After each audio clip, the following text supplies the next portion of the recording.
Gabonaises, Gabonais, chers compatriotes, je suis le lieutenant Ondo Biankelibé, commandant adjoint à la compagnie d'honneur de la garde républicaine. Président du mouvement patriotique des jeunes des forces de défense et de sécurité du Gabon, abrégé MPJ-FDS. Chers compatriotes, le message à la nation du chef de l'État, Ali Bongo Ondimba, visant à clore rapidement le débat sur sa santé, a plutôt renforcé les doutes sur sa capacité à assumer les lourdes charges liées à la fonction de président de la République. Une fois encore, une fois de trop, les conservateurs acharnés du pouvoir, dans leur funeste besogne, continuent d'instrumentaliser et de chosifier la personne d'Ali Bongo Ondimba, en mettant en scène un malade dépourvu de plusieurs de ses facultés physiques et mentales. Face à toutes ces manœuvres de manipulation et de théâtralisation et devant le blocage du fonctionnement régulier des pouvoirs publics qu'elle entraîne, à l'heure des défis mondiaux, le spectacle désolant de ce discours de Nouvel An à la nation est une honte aux yeux du monde pour notre pays qui a perdu sa dignité. Sous le regard complice de la haute hiérarchie militaire, ces officiers généraux, supérieurs et subalternes qui ont failli à leur mission, celle de défendre les intérêts supérieurs de la nation. Ces derniers ont décidé de privilégier leurs intérêts personnels. La patrie nous a tout donné. Elle a fait de nous les personnalités que nous sommes. Nous ne pouvons l'abandonner au moment où elle a le plus besoin de nous.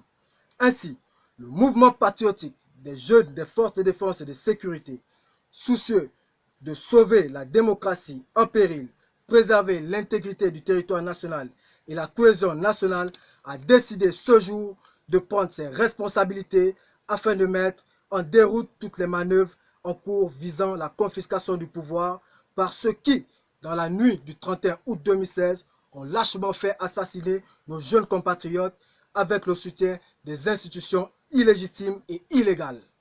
Par conséquent, dans le cadre d'une opération baptisée Opération Dignité, le mouvement demande à tous les jeunes des forces de défense et de sécurité et à toute la jeunesse gabonaise de se joindre à nous en exécutant à la lettre et dès cet instant même les mots d'ordre suivants. Primo, que tous les hommes de rang et sous-officiers actuellement en service dans les casernes se procurent par tous les moyens une arme et des munitions.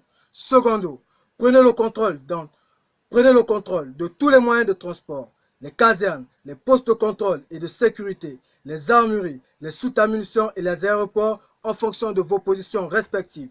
Tertio, que les membres des forces de défense et de sécurité se trouvant hors des casernes, les militaires retraités et les déserteurs portent leur uniforme avec pour mission d'éclairer le peuple dans la rue. Ensuite, au peuple gabonais, à la jeunesse en particulier. Chers jeunes, il est temps de prendre notre destin en main. L'heure a sonné. Le jour tant attendu est arrivé. Ce jour où l'armée a décidé de se mettre aux côtés de son peuple afin de sauver le Gabon du chaos. Alors, si vous êtes en train de manger, arrêtez. Si vous êtes en train de prendre un verre, arrêtez. Si vous dormez, réveillez-vous. Réveillez vos voisins dans toutes les provinces, toutes les villes, tous les villages. Levez-vous comme un seul homme et prenez le contrôle de la rue en occupant les aéroports, les radios et télévisions, les bâtiments publics, jusqu'à ce que nous mettrons hors d'état de nuire tous les ennemis de la patrie. La victoire de ce lundi 7 janvier 2019 doit être celle du peuple gabonais.